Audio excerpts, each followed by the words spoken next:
Fala pessoal, aqui é o Vini e no vídeo anterior que eu fiz de Dragon Ball Z eu conversei um pouco sobre o impacto que foi assistir os primeiros episódios do Dragon Ball Z lá na Band, né? De rever o Goku depois de tanto tempo e o impacto do Goku já tá adulto, com filho, das revelações todas que estão feitas, né? Logo no início do Dragon Ball Z.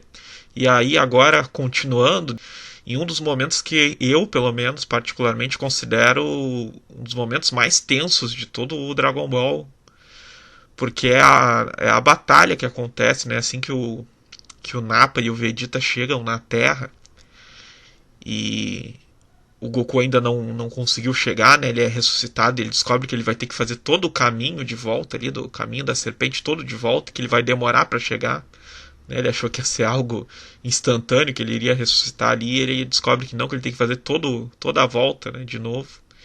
Enquanto isso, os companheiros dele ali, o Gohan, o Piccolo, o Kuririn, tem Shinhan, o Yanti, o Calça, eles estão tendo que segurar ali a luta com os Saiyajins, né? Até o Goku chegar.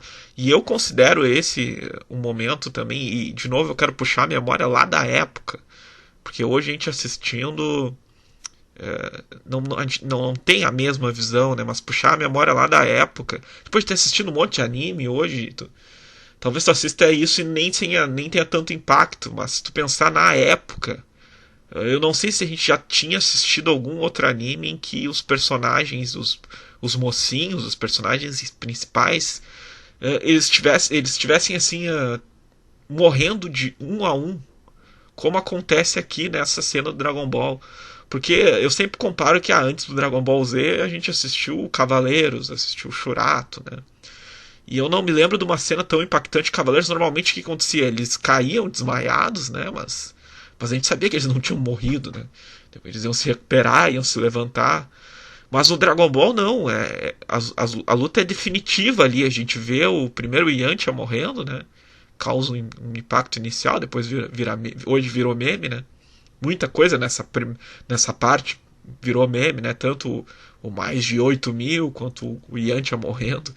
Ambos viraram memes. Mas se a gente pensar na época que a gente vê o Yantia morrendo, e aí o Kuririn vinga ele, né? Vence quase todos os Saibaimans sozinho. Isso aí também mostra pra gente a evolução que esses personagens tiveram em questão de força, né? Eles ficaram muito mais poderosos nesse um ano que eles treinaram esperando os Saiyajins. O poder deles aumentou de uma forma exponencial. Se a gente for para pensar que o Kuririn derrotou todos os Saibaimans, e se eu não me engano, o Nappa fala que os Saibaimans eles tinham mais ou menos a mesma força que o Raditz, né? Então, eles ficaram muito fortes, os guerreiros Z ali nesse um ano que eles aumentaram muito a força deles.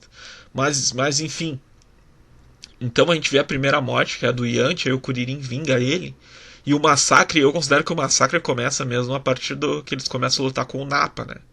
E é um negócio brutal, porque a gente vê o Tenshinhan, né, perdendo o braço, o Cal se sacrificando e nada parece que nem arranha o Nappa. Né? A gente vê ele se sacrificando ali e o Nappa parece que nem. Pra ele é como se não fosse nada. Né? Ele tá brincando com eles.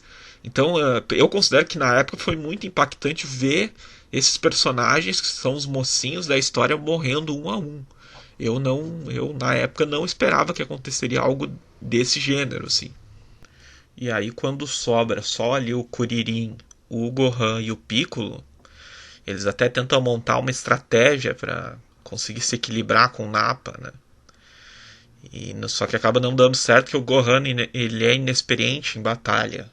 Então tem até uma cena que o Yantia tá lutando com o Saibaiman, voltando um pouco, que a gente vê que todo mundo tá acompanhando a luta com os olhos, assim, né?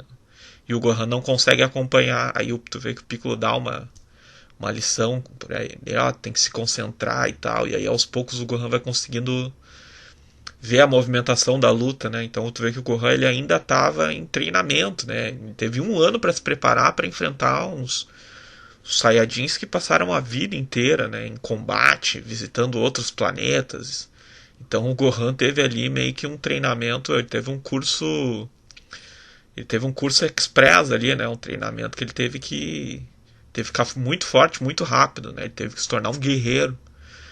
Diferente do Goku, que aos poucos foi se aperfeiçoando, foi enfrentando inimigos cada vez mais fortes, o Gohan, ainda criança, foi posto em batalhas com um nível absurdo, né, de poder. Então a gente acaba vendo isso, e esse é o momento que a gente vê também o Piccolo trocando, né, deixando de fato de se tornar um vilão, né, e aí a gente vê a morte dele, que é muito impactante. Essa é outra cena muito impactante desses episódios, do Piccolo se sacrificando né, se jogando na frente do poder do Nappa para proteger o Gohan e acaba morrendo. Então essa também é uma cena muito impactante, muito emocionante. Aí o Gohan, a gente vê a primeira, acho que é, não, a primeira vez não, é a segunda vez que a gente vê o Gohan explodindo de raiva, né? E acaba conseguindo atacar o Nappa, aí mais forte, né? Mas acaba não tendo muito efeito. E aí chega um momento em que aí sobrou o Gohan e o Kuririn, e o Nappa vai matar o Gohan. E aí quando finalmente o Goku chega, né? E é tão foda essas partes, porque a gente passa um sufoco junto com eles, né? Porque a gente fica esperando o Goku chegar também, junto com os personagens que estão morrendo um a um. Eu sinto que a gente, assim como eles, a gente espera o Goku chegar. E quando o Goku finalmente chega, eu acho que dá um alívio tanto no espectador quanto nos personagens. Então, se você gostou desse bate-papo, não deixe de deixar seu like aí, se inscrever no canal. Se você ainda não for inscrito, seu comentário aí se você lembra dessa cena, se você assistiu na época. Um grande abraço e até mais, gurizada.